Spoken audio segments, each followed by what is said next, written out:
Welcome to the session, everyone. Today I'm going to handle the subject airport and engineering. So basically, airport engineering subject is very important to the civil engineers for the unique constructions. We studied about various construction activities like construction planning, railway engineering, solid waste management. But this airport construction becomes very unique. So I'm going to tell you about today traffic control, in particular airport engineering. So we'll see the topics like which totally covers traffic control. Yes. So this is comes under the unit 3 in airport engineering subject. So first two units you already know about airport planning as a first unit, and the unit 2 is runway design. Okay, so why I have opted for this unit 3 traffic control is it contains more number of markings and more number of activities, runway designs and runway orientations. So it is a quite interesting subject compared to the other subjects of civil engineering, where airport construction engineering is very limited, as you all know. So today I'm going to cover the topic as far as possible about airport marking, lighting of runways, then taxiways and approach areas. Then again coming to the terminals, planning of terminal building, apron, size of the gate position and number of the gate position. Then airport aircraft park system, air traffic control aids, en route aids, landing aids, airport drainage requirement and advantages. Let's move into the slides. Okay, so what is visual aids? So that is what the first topic we are going to see. What is visual aids? We know aid is something which helps to convey the materials to the other things, it is a kind of conveyance of the message, right? So visual aid is like a lighting system which helps the pilots to land the flights or take up the flights. It's like a part of communications which is giving visually. So that is called visual aids. So what is the necessity of visual aids in connection with airport? As we all know, we have seen numerous lights, numerous colors of lights in the airports, at least in the movie, not in the person even. So the only way of communication in the night time in the airport is visual, through the lights. Yes, we also communicate through the many communicating system, in case if at all it fails or if at all it get collapsed, because we cannot trust the communication paths all the time, right? So in that time the pilot can easily communicate with the visual aids, and whether the runway is free or runway is occupied, what is his runway landing path. So you can do that through visual aids. So that is why visual aids is necessary for airport. Yes. So takeoff and landing operations of the aircraft at the airports are the main activities during the daytime and nighttime under good and bad conditions. We have seen many aircraft accidents which has been failed only during the landing options and some during takeoff options due to some collapse in the flight or bad weather conditions. So it's always been very difficult to land the flight in the bad weather conditions. Yes. So when the aircraft is higher height, the area of airfields looks very small, like a spot, and hence to guide the pilot in proper manner, the runways, taxiways and the other parts of the airport should be properly marked. Yes. So visual aids are installed at the airport for various purposes. Yes. So this is the main reason why the visual aids are important. That is main because to guide the pilot in a proper manner. So someone need to know where to land the flight when they are taking a landing process. Only then they can get a clear. Although they receive an order from the control room, also they need a visual aids, because without visual aids in the ground floor, none cannot land the flight. Okay. So visual aids are provided or installed so as to prevent the accidents while landing of the aircrafts. Yes. Visual aid is mainly to prevent the accidents while landing the aircrafts.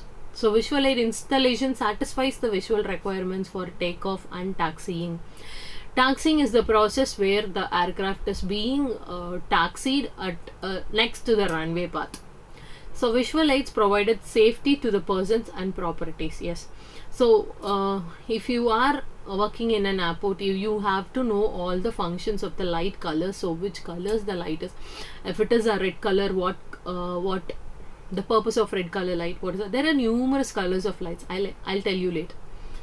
we'll see in the upcoming slides. So that is the purpose of indicating. Even in the road we are seeing, right, red is for stop, orange is for moving, green is for orange is for get ready, green is to move.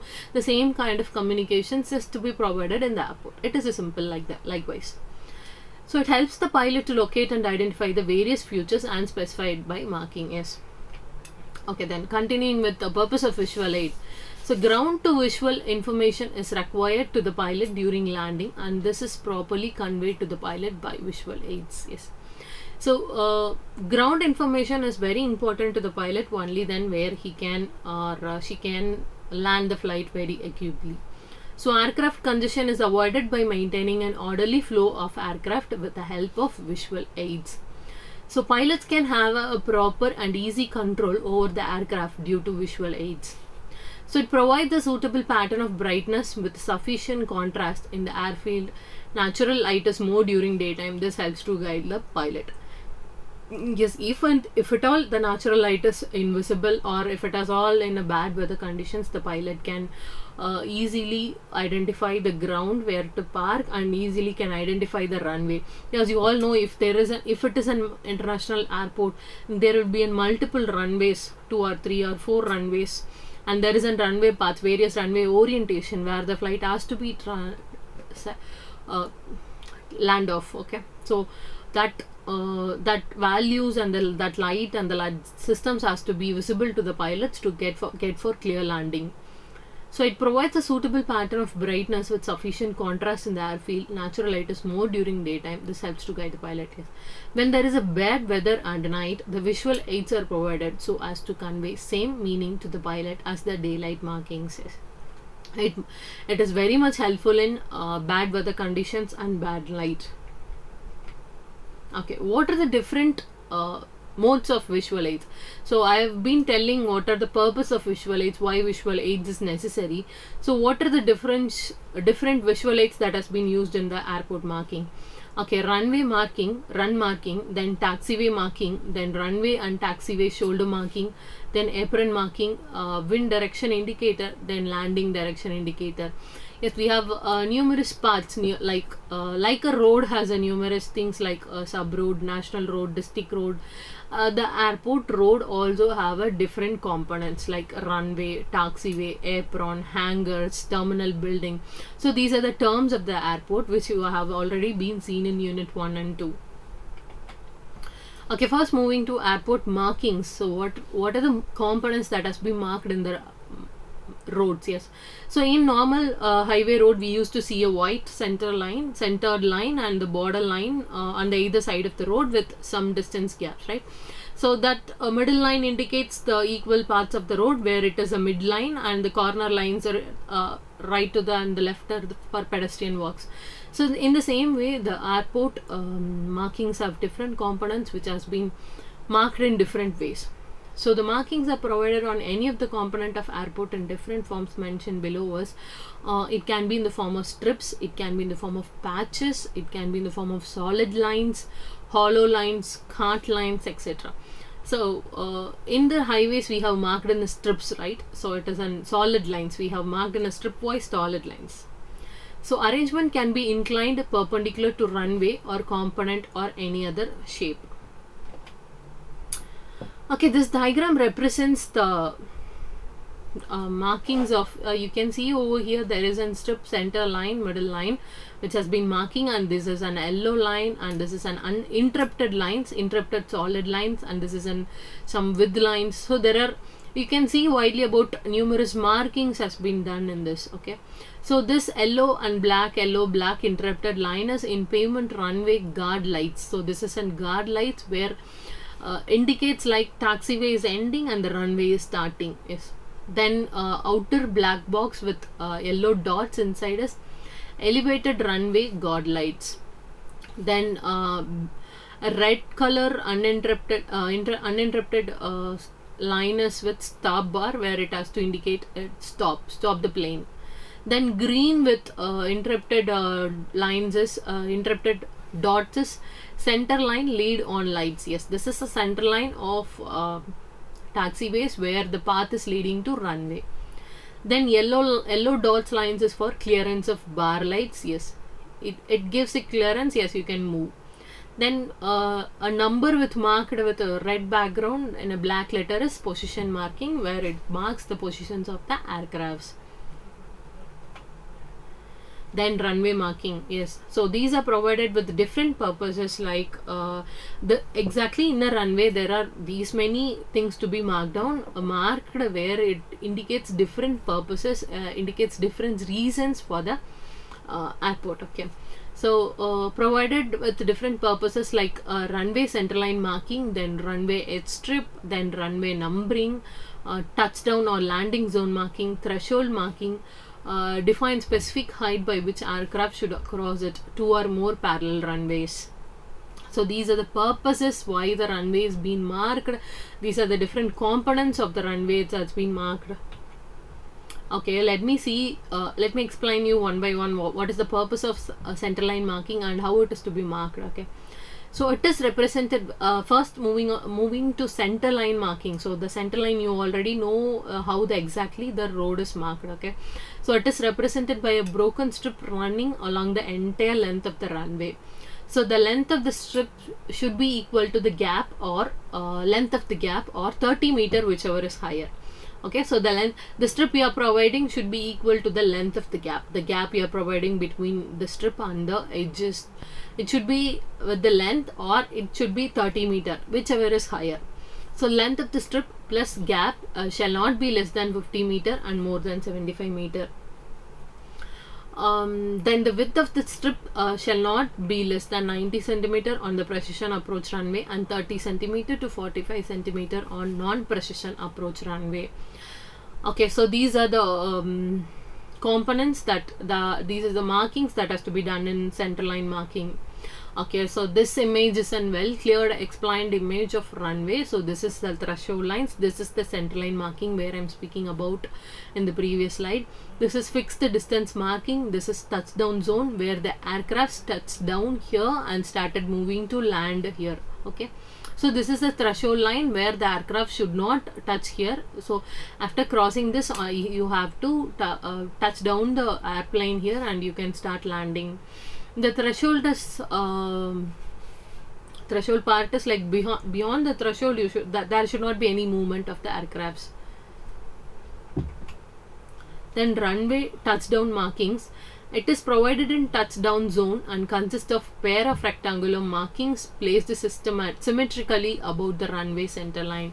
These are 1.8 meter wide stripes placed at 1.50 meter clear distance and are of 22.5 meter in length. So this is the touchdown line which I am explaining now. Then runway edge strip. As edge strips is been always marked in the edge, as the name indicates, runway edge strip consists of 2 stripes and along each edge of the runway. So if the width of the runway is greater than 60 meter, the stripe should be located 30 meter away from the runway center line. So the thickness of stripe is normally 90 centimeter. Yes. Then the runway threshold marking. The threshold marking is the end lines which I have been showing in that image slide, where there should not be any functions in the threshold marking. Threshold markings is nearly a borderline with it should not be crossed anywhere beyond the threshold lining. There should not be any activities beyond threshold lining. It is in borderline. So runway threshold markings consist of a pattern of longitudinal stripes of uniform dimensions placed symmetrically about the center line of the runway. They extend literally within 3 meter of the edge of the runway. They are 1.80 meter, 3.60 meter wide, with a spacing of 1.80 but 0.90 meter between them, and are 45 meter long, usually provided to clear the obstructions in the flight path. Runway numbering. So how the runway should be numbered and how to identify the runway numbering is mainly because, which is explained in unit 2, runway numbering is mainly because to identify the pilot to which runway he or she has to land the flight, because if there is a numerous runway, the flight should not get collapsed and uninterrupted with other flights. So marking a runway is very important, and it has many protocols to be followed to avoid some confusions. So the end of the runway is marked with a number that indicates magnetic azimuth. So azimuth numbering system is followed in runway marking. and angle measured in clockwise direction from north. So you have to mark the numbers in an angle clockwise direction from the north. So east end of east-west runway will be marked at 27 degree, and the west end is marked as 9 for 90 degree.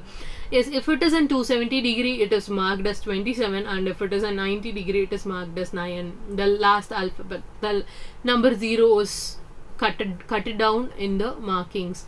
So the magnetic azimuth is marked nearest to 10 degrees.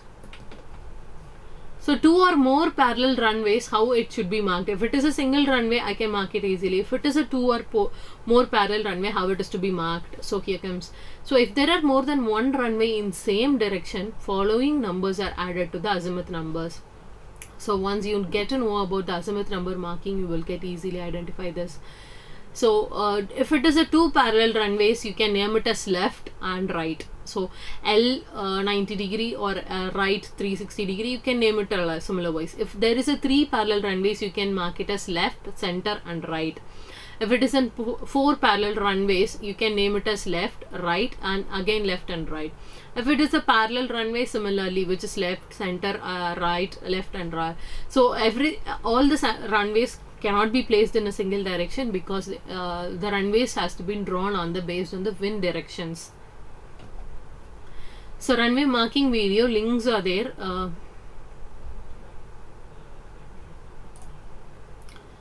So there are many runway markings can be done, which has been explained in many videos. Good grammar and spelling are important, but if you want to write essays that inspire. So I'll just show you how the runways is marking. So this is how the threshold lines are marked.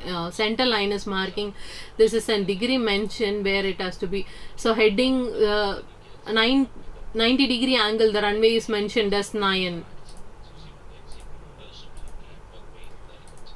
Okay, so this is how the runway has to be marked. Oh yes, this is how the runway is named, like left, right and center. So it is represented as L over here for the marking, and this is a threshold marking.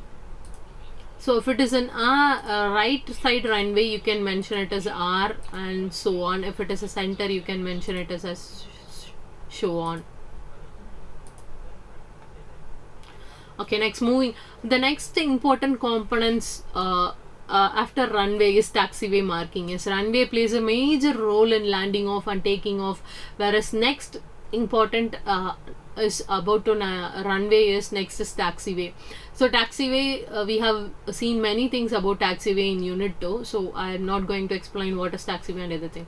Just to give you a hint, taxiway is the neighbor or transportation path located in the airport next to the runway, where the flights are being stationed next, maybe taking off, land off, after taking off or a landing off. Okay, so the different types of taxiway markings are taxiway centerline marking, taxiway edge marking, holding position markings, and marking of taxiway in front of runway.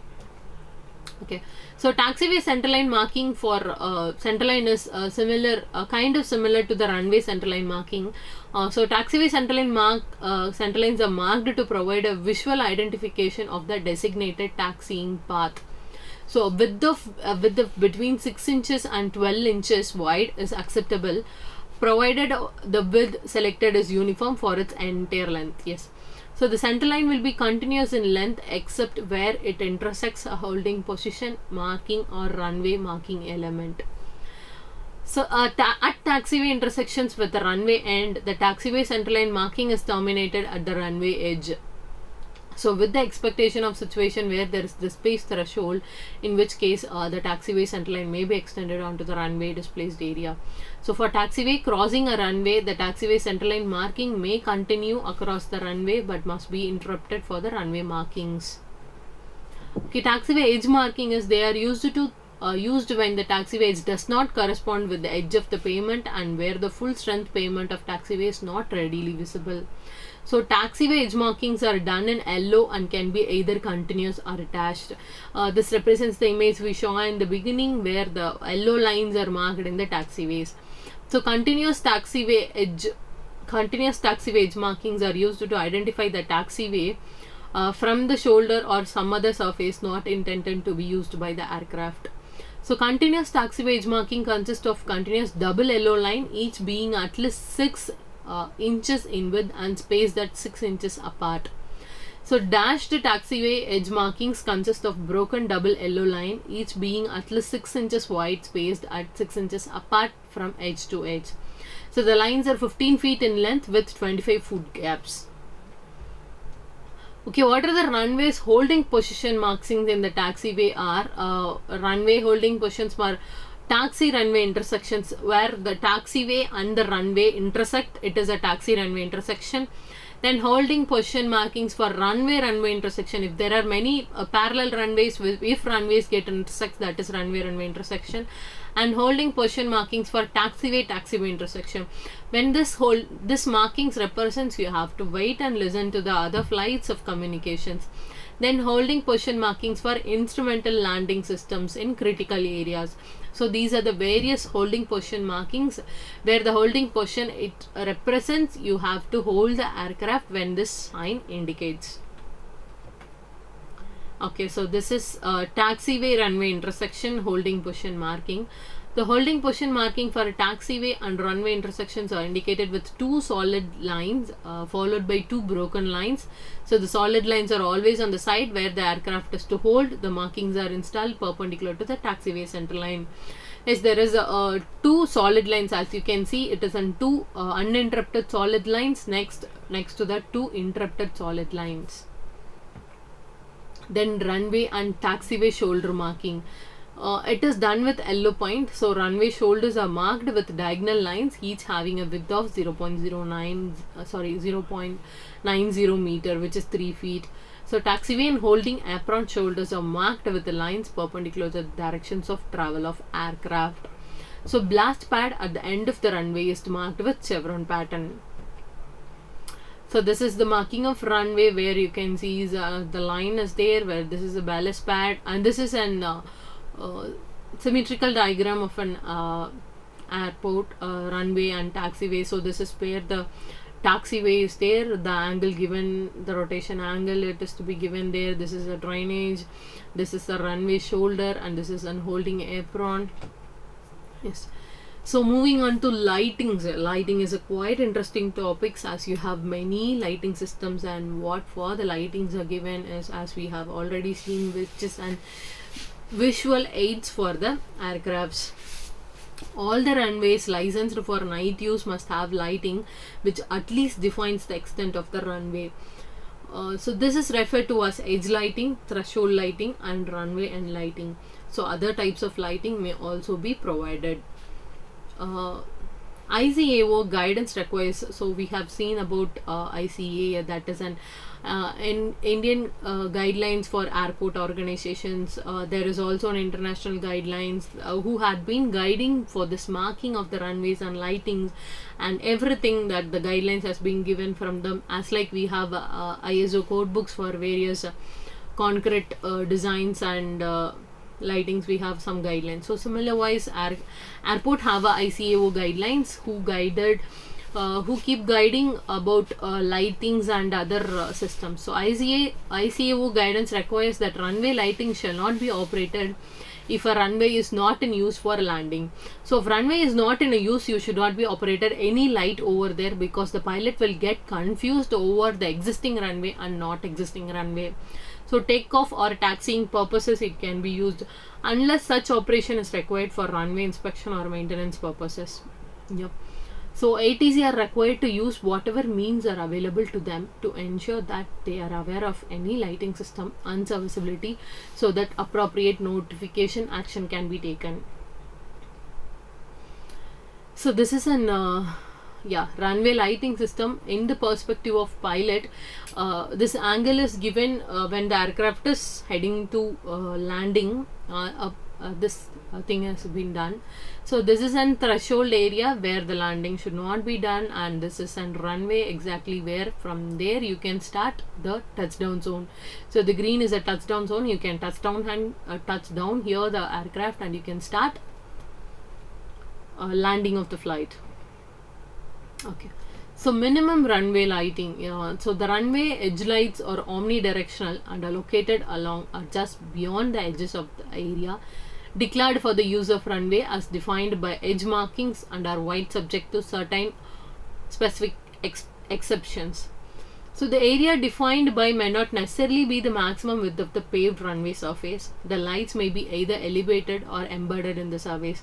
So the light can be fixed or it can be elevated or it can be embedded in the surface. Embedded is nothing but fixed in the surface.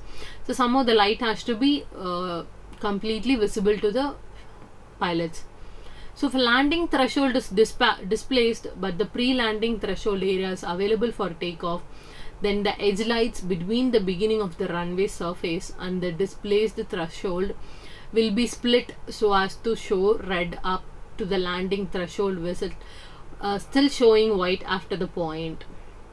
Then if a runway start or extension is provided which is narrow than its associated runway, then blue edge lighting may be used to mark its edges. Okay, the runway threshold lights are provided in a line along the landing threshold at the touchdown end of the runway and define the beginning of the declared landing distances. They are green and can only be seen from the approach. So as I've mentioned earlierly, the green light is for touchdown zone. So the runway end lights are provided in a line along the end of the runway available for use. They are red and can only be seen in the direction of runway use. It can be seen only when the runway direction is visible. So I have some informations on runway lighting at an airport, which is a detailed description of runway lighting system at each licensed airport must be provided in the state. So AIPs, it must include details including color, intensity and extent of the runway threshold lights and any wing bars. The runway edge light should be there, the runway end lights and any wing bars and any runway touchdown zone lights and any runway centerline lights, any stopway lights. So equivalent information will be found on aerodrome charts in the priority flight guides provided by the aircraft operators for the flight deck use. So the aircraft operators will always be provided with all these guidelines for the visual aids, which is very, very important. So between that, I would like to give you an interesting information regarding the pilots. I have heard about the two pilots will not be given the same food while traveling because if the food gets infected for one pilot, the other pilots can manage the landing and takeoff. So it should not be there any food poison if you get the same food for the pilots. So the separate food will be given to the pilots for handling the travel smoothly. It is quite interesting, right? Yes. Okay, so here I have given a chart table which represents the left side as what are the types of light and either side with colors. So all the approach lights will be white in color, whereas runway threshold identification light will also be white in color. So white color always indicates that there is some area where you can be utilized, where it can be eligible for landing, like. Then threshold lights will be green. Then runway edge lights will be white, white and white, or white and yellow, or white and red, or yellow and red. It is the combination. Either one of this combination will be provided. Then the runway end lights will be red color. Yes, always the end is represented with red, which indicates it is in danger. So threshold end lights will be green and red. Then taxiway lights will be blue. Then PAPI lights will be white and red, and obstruction aviation lights will be type A, red color. Oh yes, this is an interesting image where it shows this is on taxiway, this is on runway edge lights which is marked as white. This is in PAPI lights which is given as the extension lights of the runway. This green is on threshold lights, and this is an approach lights where the flight, where the pilot has been indicated that the runway is about to start. So this is on runway threshold lights. Again, this is on runway edge lights, and this is on runway threshold end lights. Okay. So PAPI stands for Precision Approach Path Indicator, where I have been mentioning about PAPI lights previously. This is a bicolor light that helps a pilot to keep the correct path when approaching airport runway. So it indicates the either sides of the runway that to tell that runway fall in between this zone. You should not extend beyond these lines. So PAPI lights are located on the left and right side of the runway, a little bit far from the threshold lights. So each PAPI light usually consists of 4 lighting fixtures. Each lighting unit can provide red or white light output.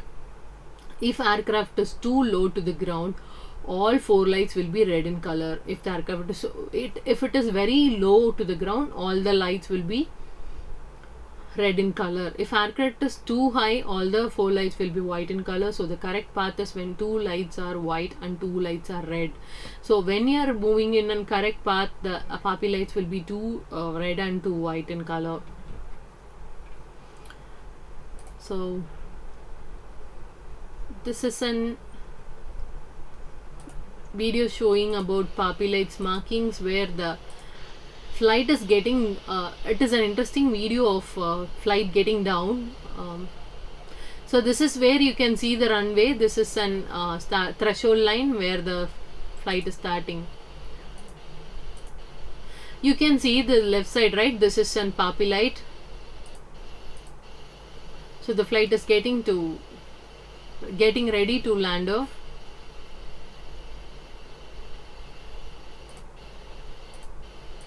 You can see various colors of lights, right?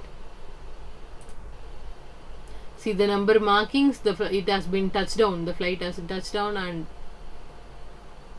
it's a touchdown zone. The 2 lines which represent the touchdown zone, yes? The flight keep going, and the red is an end zone marking of the runway.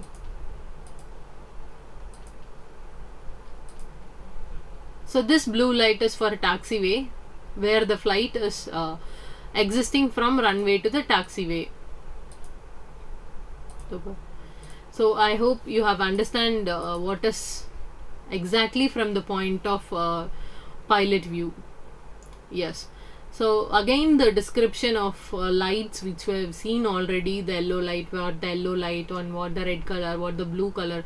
So these are the colors indicated: green, yellow, red, blue and white. So these are the colors that has been mainly involved in the runways. Okay, next I'll try to cover about terminal building, what we are seeing about the terminal buildings in the airports. Okay, so the terminal building is the main building where passengers embark and disembark aircrafts. Embark is go on board or aircraft. So there will be a building where you go and check in, where you shift the luggages, where you wait for the passengers, where you go and drop the passengers. So exactly that building is called a terminal building.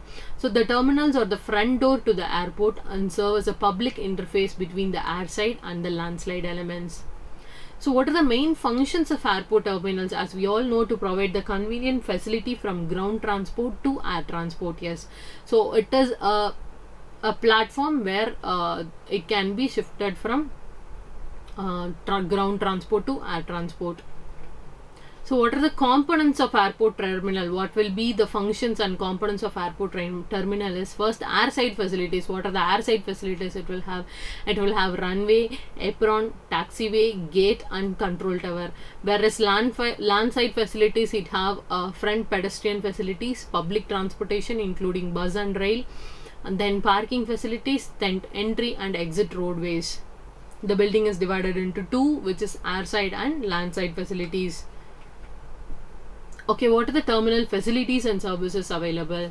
So the terminal building design, which includes increased utility and efficiency of terminal building. One building has to be constructed in a way which it can be efficiently utilized. So that is then efficient building. Then passengers movers, then improve circulation in terminal, reduce walking distance, then ticketing purposes, then expedite ticket purchase and passenger check-in purposes, then baggage handling, Then expedite baggage check-in, transfer and pickup. Then passenger security screening, then make screening faster and more reliable. Then federal inspection services and expedite customs and immigration clearance. So these are the purposes and facilities of terminal buildings. So facilities, what is the facilities required at terminal building is access and landside interface. So the terminal building acts between the air transportation and the land transportation, which connects between both. So processing areas, then holding areas, and airline and support activities or the facilities has to be given in the terminal building. So what are the services has to be provided in terminal building is you have to provide check-in services, then immigration duties, then security checks, then passenger screening, baggage screening, parking facilities and public transportations. So what are the parts of terminal building? Like an airport consists of runway, taxiway, terminal building. So in terminal building, what are the parts? So it comprises of basic like front side of the building, then visitors area where you can visit your passengers and you can wait for receiving them and you can send off over there, and check-in area where you can go and check in for the flights. Then shop retail, some as you all know duty paid shop details where hotels and shopping centers have to be provided. Then security hold area and baggage makeup area, so where you can all the clear baggages and you can shift the baggages, everything regarding the baggages can be done there. Then passengers meet and greet area, you can receive the passengers and you can send off the passengers in this area. Then airline offices, counters for tour and travel agencies, countries, counters for taxi services is if you want to reserve a ticket, if you want to get a ticket, or if you want to cancel a ticket. So all the ticketing processes and airline offices, you can contact all those persons here. Then lounge of business class or executive class. Lounge is for business class peoples and executive class peoples. So there are 5 types of terminal buildings where depends upon the shape and facilities. First one is spear and finger type, then linear and curvilinear, then transporter, satellite and compact model unit terminal. So these are the types of terminals. So this is the shapes of the terminal building. So where finger pier is, this is a terminal building where the flights and airports, runways can be operated here. So this is a satellite type building where it is like separated into 2 wings where the terminal building acts over here and the aircrafts can be seen here. Then linear building can be it is in the shape of linear. This can be act as a terminal building, either it can be like this or it can be in this shape. Then transporter like terminal building over here and the flight can take off from here. The next one is midfield, linear or X-shaped. It's a combination of linear or X-shaped building. Okay, so thank you for the today's class, and we have seen about markings of various parts in the runways, and we have seen the purposes of marking and what are the lights to be used for the marking. We have seen runway marking and we have seen about taxiway marking. So how the markings and how the lighting system helpful for the pilots to get down and take off and land off the flight safely. So it plays a major role. Visual aids plays a major role in the aircraft landing and taking off, as we have seen already. So thank you for listening to the class.